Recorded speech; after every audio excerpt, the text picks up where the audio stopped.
ఎప్పుడు లక్ష్మీదేవి మన ఇంట్లో ఉండాలి అంటే ఆచార సంప్రదాయాలు కొన్ని పాటించాలి. మొహమాటం లేకుండా చెప్పుకుందాం. పొద్దున్న 6 గంటల్లోగా దంపతుల స్నానం అయిపోవాలి. అటువంటి ఇంట్లోనే లక్ష్మీదేవి ఉంటుంది. 7ంటికి 9ంటికి లేస్తే ఉన్న సంపదలు కూడా గోక్కుపోతాయి, అనుమానం ఏం లేదు. పొద్దున్న 6 గంటల్లోగా దంపతుల స్నానం అయిపోయి ఆ పాత బట్టలు తీసేసి ఉతికిన బట్టలు ధరించాలి ఖచ్చితంగా. అప్పుడు లక్ష్మీదేవి దగ్గర మన ఇంట్లో ఇలవేలుపు ఎవరైతే రామచంద్రుడు, శివుడు ఎవరైనా పర్వాలా, అక్కడ ఒక దీపం పెట్టి ఒక పువ్వు పెట్టి దండం పెట్ట. ఒక్క పువ్వే, దొడ్లో పువ్వులన్నీ కోసేయకండి అనవసరంగా పట్టుకొచ్చి. ఒక పువ్వు పెట్టి దండం పెట్ట, ఒక్క నమస్కారం పెట్టినా చాలు. పువ్వులు పెట్టడం కాదు ముఖ్యం, ఇక్కడ మనస్సు ముఖ్యం.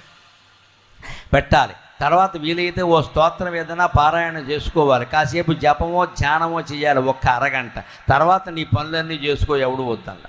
మళ్ళీ సాయంత్రం స్నానం చేయాలి. కనీసం ముఖమైనా కడుక్కోవాలి నీళ్ల కొరత ఉంటే. మళ్ళీ దేవుడి దగ్గర కూర్చో.